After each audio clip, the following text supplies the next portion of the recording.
Gare de Limoges, un jour de printemps 1991. Une quarantaine d'enfants du Limousin vont réaliser leur rêve, découvrir le milieu marin à l'image des professionnels ou des plongeurs les plus confirmés dans un site protégé de la Côte-Vermeille.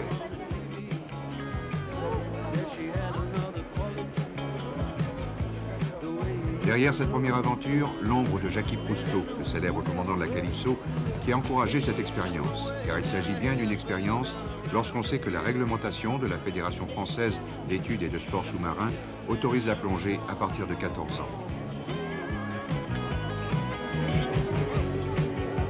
Pour ces enfants qui arboraient le bonnet rouge du plus grand spécialiste de l'écologie marine, ce voyage était un hommage à celui qui, par le cinéma, avait fait prendre conscience au monde entier des menaces qui pesaient sur le milieu marin en raison des déséquilibres que l'homme, premier responsable, provoquait sur notre planète.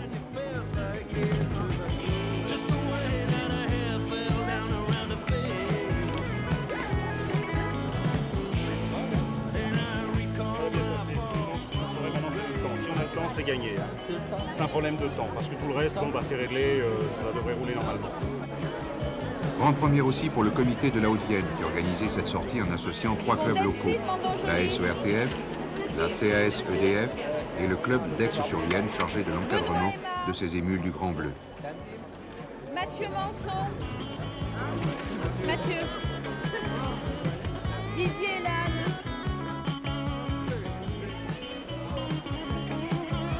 Du rêve à la réalité, ces 40 enfants ont franchi le pas, dans une voiture spécialement affrétée par la SNCF en direction de Cap-Cerbère, à la frontière franco-espagnole. Aventure sportive enfin, car il s'agissait de mettre en pratique de nombreuses séances d'initiation et d'entraînement à la plongée sous-marine dans un milieu aussi banalisé que celui d'une piscine.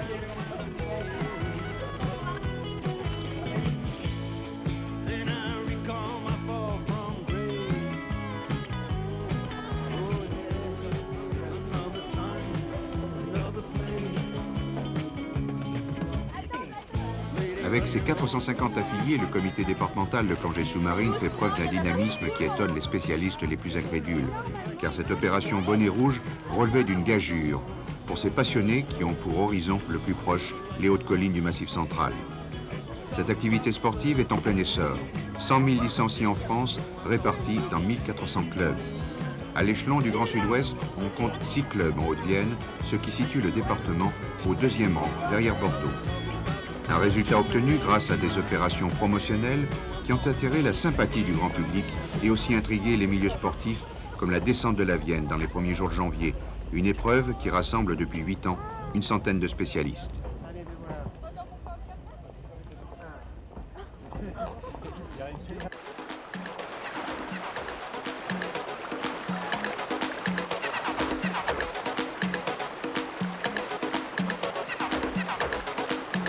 Cap-Cerbère vit chaque jour au rythme de son activité portuaire. Quelques pêcheurs, mais surtout l'organisation de promenades dans des sites où la faune et la flore sous-marine sont particulièrement protégées.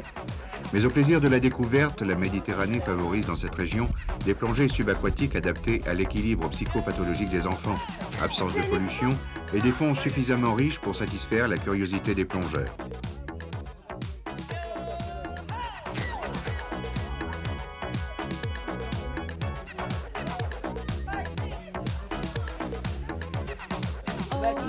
On peut se demander pourquoi la réglementation est aussi stricte avec les jeunes plongeurs, qui sont par obligation soumis à un contrôle médical. Il va de soi que le matériel classique, déjà très lourd, peut entraîner des troubles. Il faut donc un matériel adapté et surtout un entraînement prolongé et progressif. Sont bannis tout esprit de compétition, tout désir de performance, comme celui d'aller de plus en plus profond, de plus en plus longtemps. Car si apprendre à plonger est un jeu d'enfant, le non-respect des contre-indications et le manque d'entraînement peuvent avoir des conséquences très graves.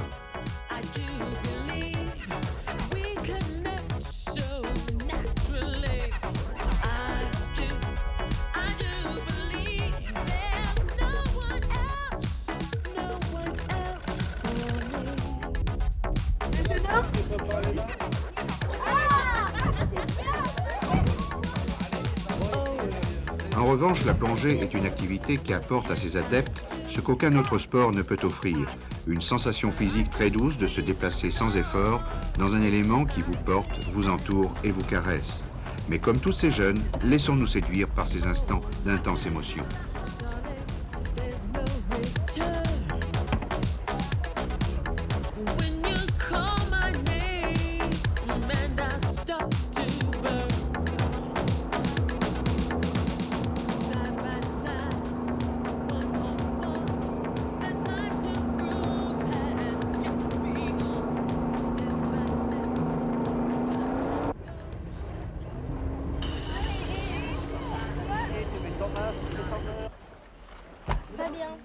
Fabien.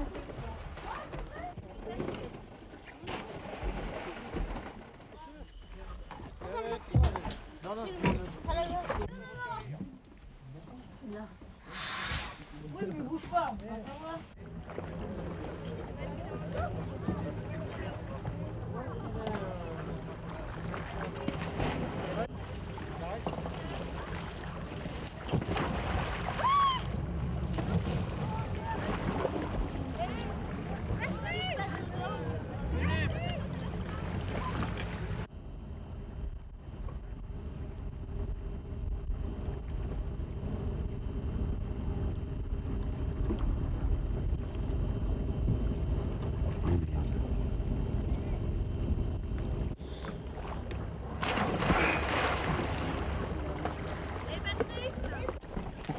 Bougonne pas trop.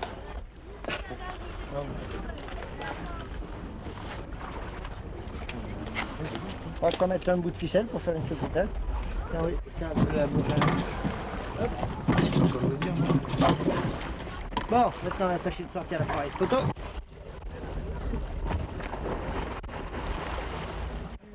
Il y a 4 kilos, c'est peut-être. Il y en a d'autres à faire passer. Oui, et Super, il est arrivé. Oui,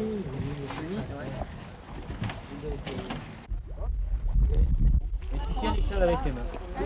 Attention. voilà. Doucement. Non, mais ton prénom. Jocelyne. Hein Marc. Oui. Il y a une petite boîte dans la boîte.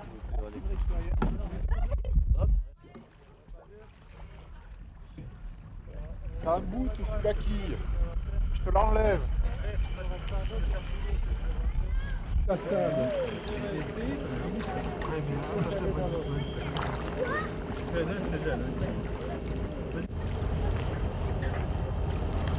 Le deuxième est prêt.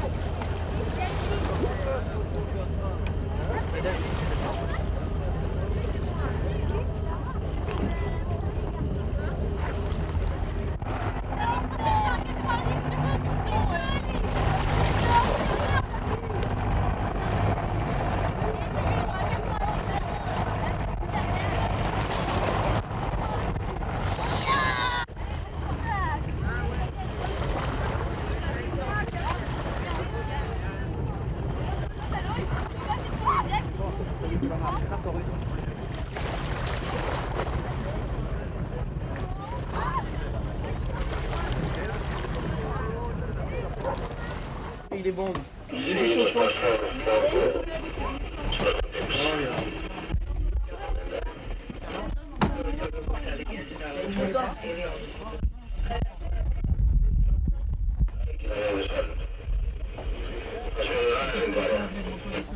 Non, attention pas qu'on change, hein, parce que sinon...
C'est la première fois que je plongeais et puis ça m'a plu quoi. En mer, c'est pas du tout pareil qu'en piscine. Et puis je compte bien réessayer encore une autre fois là, tant qu'on est là. Ouais, c'est chouette, il y a des poissons partout, des petits poissons, des étoiles de mer, c'est pas la piscine quoi. Il y a du sel un peu, ouais. Est-ce que c'est impressionnant au départ? Ouais, c'est dur. Là, quand c'est la première fois, c'est pas évident, hein, parce que il faut prendre le souffle, il faut s'adapter. C'est pas pareil quoi. C'était super. Oui. Bien. Au fond, il y avait des étoiles de mer, des poissons. J'essayais d'en attraper, mais j'y arrivais pas. Qu'est-ce qui est le mieux, la piscine ou la mer? La mer, c'est mieux. Et tu retourneras à la piscine quand même? Ouais, oui. C'était vraiment bien. Il y avait beaucoup de poissons, des oursins.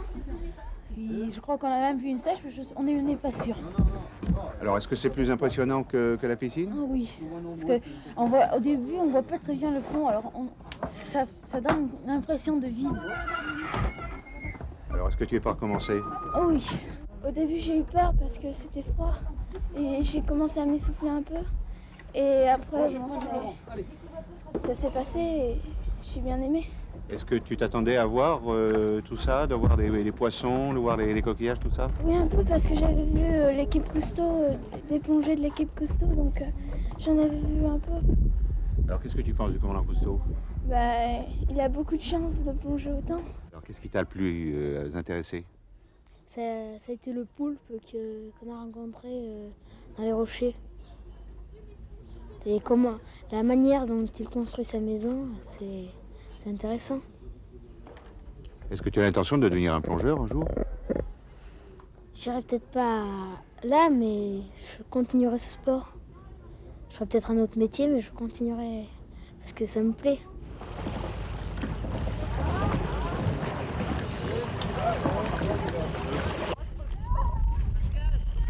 Alors, raconte-moi par exemple ce que tu as vu. La poisson, j'ai vu des oursins, des poissons, c'était super. Des rochers. Tu connaissais déjà un peu la mer? Oui, Tu aimerais être plongeur? oh, oui. Est-ce que tu t'intéresses au voyage du commandant Cousteau, par exemple? Oui. Les dimanches, je le regarde. Alors, tu aurais envie de faire comme lui? Peut-être pas, mais c'est mon sport préféré quand même. Tu as déjà plongé en piscine? Oui. Qu'est-ce qui est le mieux? Ici. Pourquoi c'est mieux ici? Parce que là, Il y a des animaux? À la piscine, il n'y en a pas. Bah oui. Alors, derrière cette opération, il y a l'ombre du commandant Cousteau. C'est volontaire? Tout à fait, oui. C'est volontaire, oui et non. Je crois qu'aujourd'hui, la démarche d'un plongeur, bon, bien sûr, c'est Cousteau qui est quand même le chef de file de tous les plongeurs que nous sommes, mais je crois que surtout, c'est une démarche surtout qui est une forme d'éducation. Ça se veut aussi dans le sens éducatif, dans le sens écologique. Je crois qu'il faut qu'aujourd'hui, l'enfant qui pratique ce sport ait également le sens de l'écologie marine, du respect du milieu, et je crois que c'est lié à ce sport entre guillemets, parce que sport, effectivement, mais c'est surtout une démarche de découverte. C'est le regard sur autre chose, sur quelque chose de nouveau. La plongée sous-marine, c'est ça. Un regard qui laisse des souvenirs impérissables, car la suprême consécration pour ces enfants, ce fut la rencontre avec un dauphin, l'animal qui symbolise le mieux les rapports entre l'homme et le milieu marin.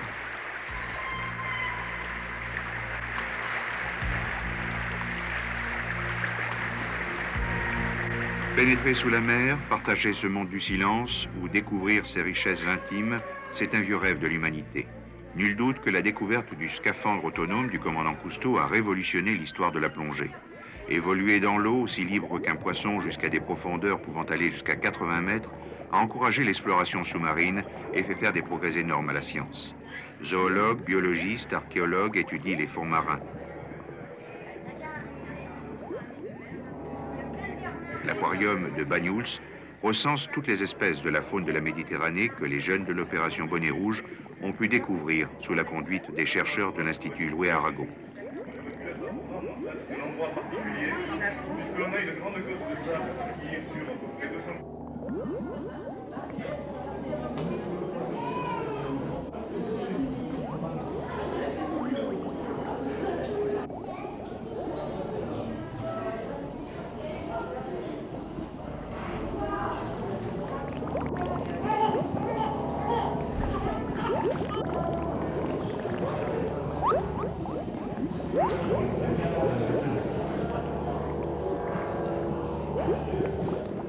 Je voudrais quand même souligner que c'est la Fédération française d'études de sport sous-marin.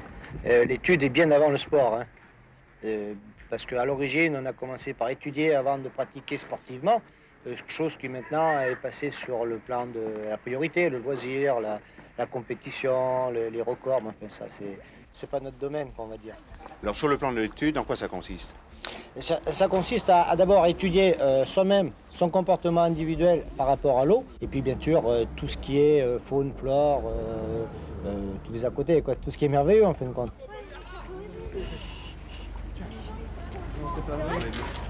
André Philippot, on peut s'étonner que des jeunes qui sont dans le centre de la France aient autant d'enthousiasme pour la plongée sous-marine. Est-ce qu'il y a une explication? Non, c'est un engouement actuel des enfants pour la plongée. Il y a 4 ans d'ailleurs que nous avons une section enfants à la SORTF Limoges.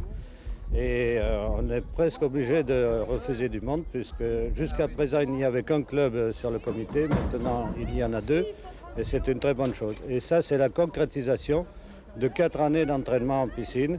C'est une vieille idée que nous avions eue depuis longtemps au club et nous l'avons réalisée dans le cadre du comité. Voilà. Je pense qu'avoir des jeunes, plus jeunes, de 8-12 ans, comme on a là, ça peut leur faire découvrir la mer et surtout apprendre à la protéger. Parce que je crois qu'actuellement, c'est quelque chose dont on a beaucoup besoin. Ça leur montre un petit peu un autre aspect, ça leur montre ce qu'ils peuvent protéger, ce qu'ils peuvent découvrir à travers la mer. Mais je crois qu'il faut limiter ce genre de choses à des stages de 2-3 jours, comme on fait là. Parce qu'à leur âge, ils ne peuvent pas aller beaucoup plus loin et il faut qu'ils apprennent à s'arrêter et à attendre un peu plus vieux pour aller plus loin.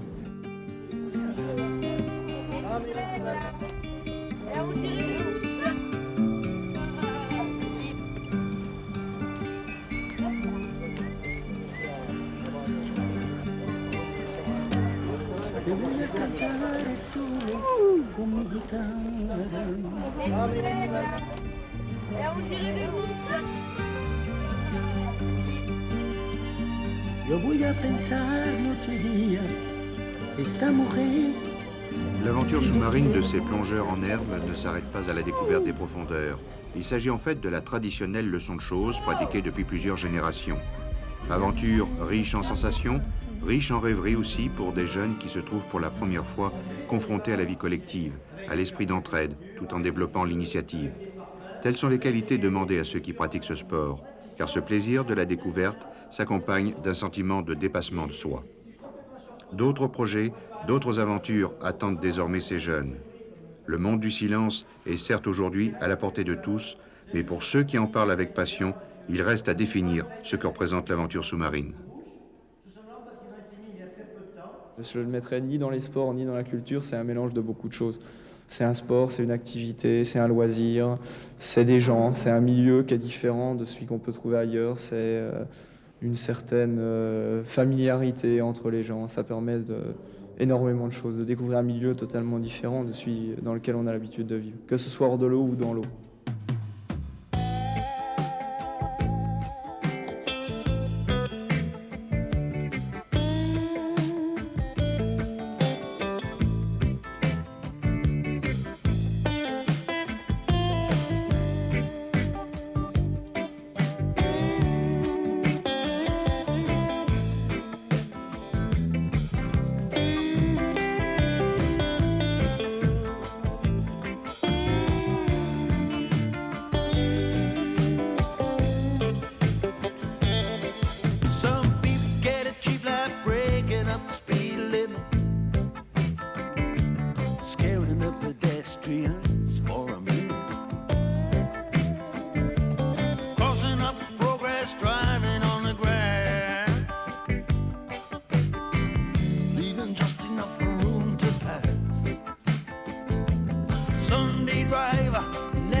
Once upon a time